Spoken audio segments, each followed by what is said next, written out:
Mereka nggak mau kalian tahu tentang kebenaran. Di sini gue pengen bahas tentang apa yang telah terjadi kehidupan pribadi gue, baik di sosial media dan di dunia nyata. Di sini gue lihat ada serangan pembunuhan karakter yang sistematis dan beruntun. Serangan pembunuhan karakter ini itu mencoba untuk mendiskreditkan gue dari berbagai macam aspek. Contohnya yang pertama yang kalian mungkin banyak tahu, yang mungkin ada banyak dari kalian yang bahkan masih komen di sini, yaitu gue adalah orang drop out dari Universitas Bina Nusantara. Ini artikel pertama kali keluar di media besar sebelum di pick up di TikTok dan di repost sama orang-orang. Ada media besar yang bilang bahwa gue drop out dari Bina Nusantara, di drop out lebih tepatnya, dan dikasih buktinya situ bahwa gue mahasiswa yang drop out. Tapi apakah itu yang sebenarnya? Apakah gue dikeluarkan dari Universitas Binus? Jawabannya tidak. Di sini kalian bisa konfirmasi langsung ke universitasnya, di mana gue ditawarkan beberapa program yang memudahkan gue kalau gue adalah seorang pengusaha. Jadi alasan sebenarnya gue kenapa gue drop out dari kampus adalah gue waktu itu punya marketing agency dan punya startup yang sudah 20-30 karyawan. Pilihan gue antara melanjutkan kampus atau ngurusin ini perusahaan yang udah ada 20 karyawan di dalamnya.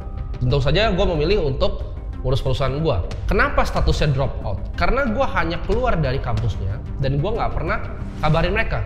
Gue nggak pernah balik lagi, bahkan gue sering di chat sama mereka dan gue gak pernah balas. Tapi hubungan pribadi gue bahkan sama beberapa dosen dari universitasnya itu masih baik. Kalian bisa tanya juga mungkin anak-anak yang seangkatan gue, apakah gue di drop out atau gue yang keluar. Tapi uniknya cerita di media itu seolah-olah itu dipelintir semuanya bahwa gue anak yang gak mampu kuliah ya, nggak bisa secara akademisi, dan dikeluarkan oleh kampusnya. Ini adalah standar pembunuhan karakter paling gampang di dunia politisi. Kalau kalian tahu, waktu zaman dulu Bu Susi, ya kan dibilang, oh lulusan SD, untuk didiskreditkan. Ini standar playbook ad hominem yang menyerang orangnya, bukan menyerang opini dari orangnya. Itu yang pertama ya. Lalu ada yang kedua, dibuat narasi seolah-olah gue adalah anak dari orang tua kaya, anak dari uang bapak. Ini tuh bahkan tercermin, balik lagi dari media-media. Jadi kenapa bisa ada komentar seperti itu? Karena mulainya pertama di media besar. Timothy Ronald, jangan dengerin Timothy Ronald ya kan, anak dari orang tua kaya. Ternyata kalian ditipu sama motivator padahal anak dari orang kaya. Buat apa?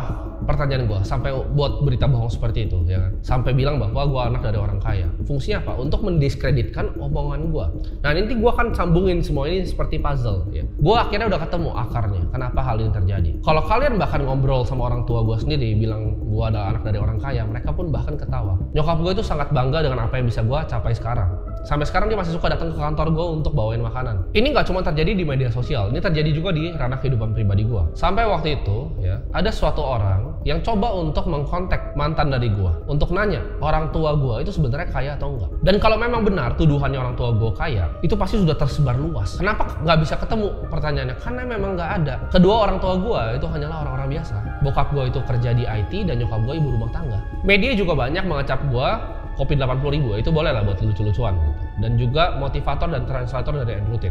Tapi kenapa pembunuhan karakternya itu dicoba secara sangat sistematis? Dari dicoba diskreditkan apa yang diomongkan, jadi orang bisa ngomong, oh anak DO lu gitu kan, anak DO lu, oh lu anak orang kaya. Pertanyaannya, coba kalian berpikir secara kritis. Berarti ada hal dari yang gue omongkan keluar, yang ada pihak-pihak tertentu itu merasa terganggu dan gak mau kalian tahu. Mereka gak mau kalian tahu kebenaran. Yang gue ngomongin dari mulut gue, itu ada dampaknya untuk mereka. Maka itu mereka mencoba untuk mendiskreditkan gue dengan segala macam cara.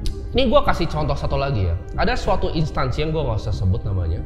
Dia mendiskreditkan gue di media sosial secara luas. Instansi yang sama yang meminta gue, ini gue revisi katanya, bukan meminta, mengemis gue 2 tahun lalu untuk datang ke acaranya, untuk promosiin acaranya dan datang sebagai pembicara. Ini instansi yang sama. Kenapa? Karena 2 tahun lalu gue di pihak mereka. Instansi yang sama ini bahkan punya akun yang mereka sebut project untuk mencemari nama baik gue ya, bikin bilang mobil gue sewa dan lain-lain.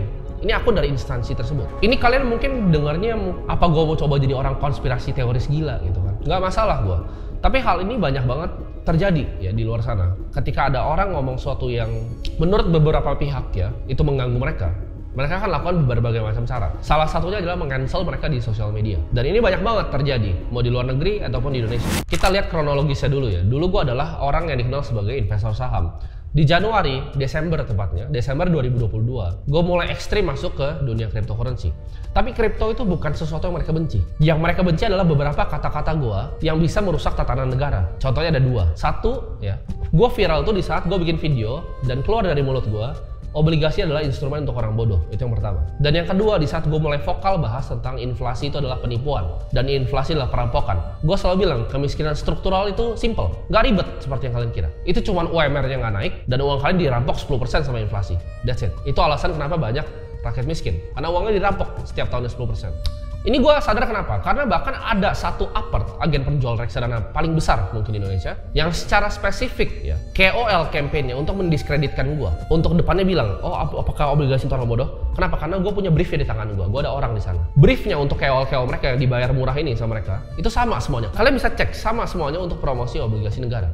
Bahkan, di saat gue bikin video itu, orang yang dulunya gue kira mentor dari gue, itu telepon gue. Dia bilang suruh take down videonya. Gue tanya, kenapa? Gue challenge, gue bilang, gue nggak merasa gue salah. Di saat suku bunga naik kayak gini, interest rate tinggi, obligasi memang adalah instrumen untuk orang bodoh. Dan dia pun setuju, tapi dia suruh gue take down. Kenapa? Karena dia bilang, ini mengganggu kepentingan aset manajemen A, B, C, dan D. Karena mereka bayar bonds besar di Indonesia. Jadi orang-orang dulu yang gue dekat, sejak gue mengeluarkan itu, mereka juga mungkin ada beberapa yang merasa terganggu. Tapi itu gue rasa itu adalah fakta yang gue harus keluarkan. Dan semuanya itu kalau kalian tarik runtutannya itu dimulai di bulan Maret. Tepat persis di saat gue mulai bikin video itu.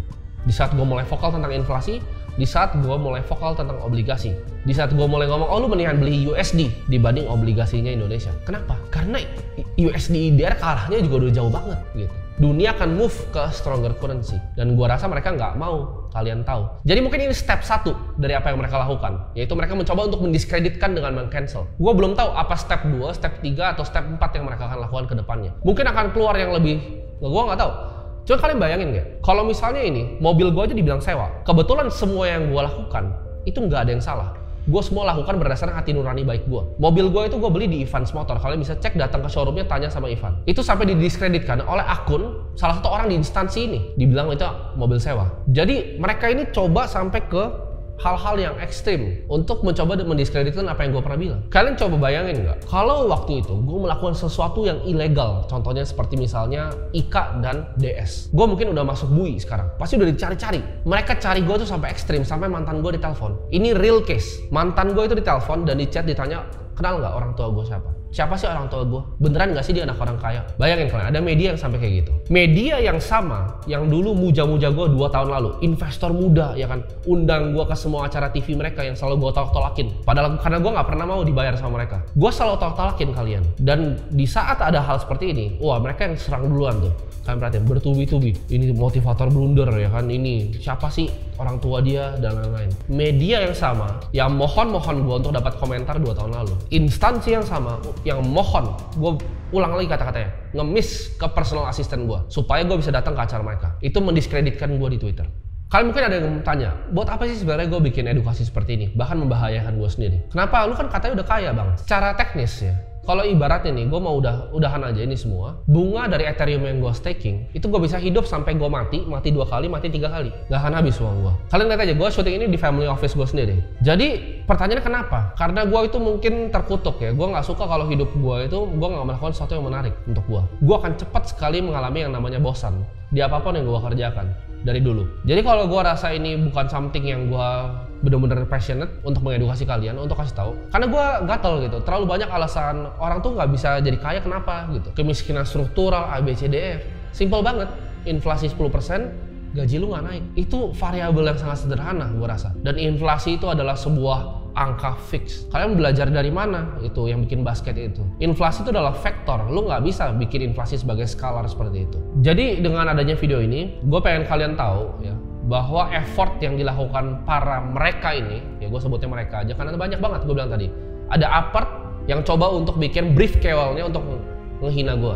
Ada instansi pemerintah yang menghina gue juga di Twitter. Media-media besar, oh semuanya udah ikutan. Unik nggak kenapa? Pas dulu gue dukung mereka, ayo kita semangat beli obligasi, walaupun gue gak pernah beli ya dari dulu ya. Oh mereka dukung gue. Di saat gue mulai kasih tahu tentang fakta dan kebenaran, mereka coba untuk tutup mulut gue. Tapi sepertinya gagal. Kalian boleh bilang gue gila, tapi kita bisa lihat tokoh-tokoh seperti mungkin Julian Assange dan lain-lain. Ujungnya Julian Assange itu pernah bahkan kena kasus pemerkosaan, yang akhirnya case file ditarik lagi 9 tahun lalu. Dan gue nggak tahu mungkin apa yang terjadi sama gue, mereka akan coba bikin kasus apa dari gue. Intinya ini udah cukup lumayan ekstrim ya. Sampai gue juga udah pernah bikin laporan polisi ke salah satu orang yang mau mencoba untuk menyebarkan berita bohong terhadap gue. Jadi dengan gue melakukan ini, sebenarnya gue mengambil resiko untuk diri gue sendiri ya. Tapi kalian lain kali, setiap kali ada sesuatu yang dikeluarkan oleh media, kalau kalian mau jadi orang yang berbeda dalam hidup, coba kalian ambil jeda dulu. Kalian pikir secara kritis. Kenapa media itu mau framing orang ini seperti ini? Kalian coba pikir, buat apa sih gue dikeluarkan seperti itu, gue drop out? Atau anak orang kaya yang jelas-jelas adalah berita bohong. Kalian coba pikir secara kritis.